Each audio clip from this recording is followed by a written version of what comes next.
E aqui é algo que já foi dito em aulas passadas, mas não custa reiterar, que é o seguinte: Portugal levou a cruz e a espada, ou seja, É verdade. levou a fé Aos confins do mundo. aos confins do mundo. Sim, tanto ao Oriente, como ao tanto Ocidente. no Oriente quanto no Ocidente. No Ocidente estamos nós aqui para dar testemunho disso. Mas continuemos a leitura, por favor, professor. Então, eu vou ler agora a instância segunda. Na instância primeira, Camões anuncia que vai cantar as armas e os barões que passaram ainda além da Taprobana, ou seja, que chegaram à Índia. Mas não só isso. Então, ele assim começa a segunda instância. Eu vou acompanhar aqui na minha versão eletrônica, eu sou um homem tecnológico.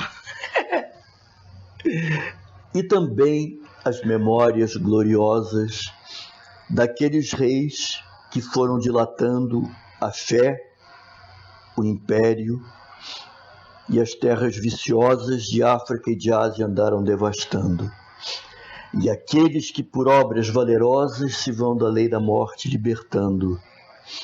Cantando espalharei por toda parte, se a tanto me ajudar o engenho e arte.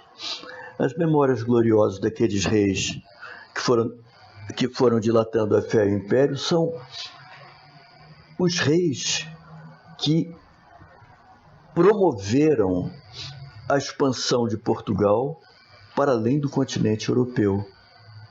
As terras viciosas aqui, isso não se refere em absoluto a vício na conotação que tem hoje em dia.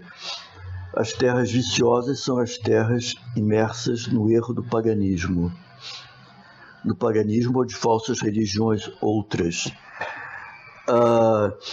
Essas terras são terras de África, do norte da África, por onde começou a expansão portuguesa, e do Oriente, da Índia, basicamente. E depois, e aqueles que por obras valerosas se vão da lei da morte libertando. São, em tese, os grandes heróis da história de Portugal, que, como eu já disse anteriormente, Camões recorrerá a um artifício que já foi empregado por Virgílio na Eneida. No canto segundo da Eneida, Virgílio narra a rainha Dido de Cartago, a destruição de Troia e todas as vicissitudes que ele, Enéas e seus companheiros arrostaram no mar até chegarem a Cartago, e não foram poucas. Pois bem, Camões recorrerá a este mesmo artifício quando Vasco da Gama é bem acolhido pelo rei de Melinde no canto terceiro dos Lusíadas, canto segundo, terceiro dos Lusíadas. O rei pergunta quem são e o que fazem, para onde vão. E Vasco da Gama aproveita tudo isso para narrar os fatos mais relevantes da história de Portugal, desde a fundação de Portugal por Dom Afonso Henriques até o momento, no final do canto quarto, em que eles se fazem ao mar na Praia do Restelo, em Lisboa. É exatamente o mesmo procedimento a que recorreu Virgílio para narrar as vicissitudes de Homero anteriores à parada dele em Cartago, onde foi bem acolhido pela rainha Dido. E continuamos aqui a caminhar no vasto terreno da época clássica, sem dúvida alguma. Virgílio é o grande modelo de Camões em sua epopeia, sem dúvida alguma. E aqui, entre as anotações que eu colhi, né, Sim, Sidney. exatamente o que disse o professor Sérgio, e as terras viciosas, ou seja, terras corrompidas na fé, Sim. o sentido esclarece pelos versos do canto 7º, do 17, da instância 17, né, quando se fala do vicioso Mafoma, ou Mahoma, Sim, ou seja, o exatamente. profeta Maomé. Mafoma é uma das formas assumidas pelo nome, enfim, do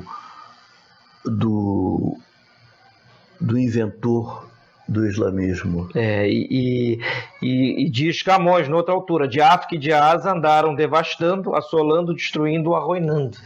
Exatamente. Ou seja, aqui estamos, como o professor Sérgio assinalou na aula anterior, no terreno propriamente da difusão da fé pelo mundo.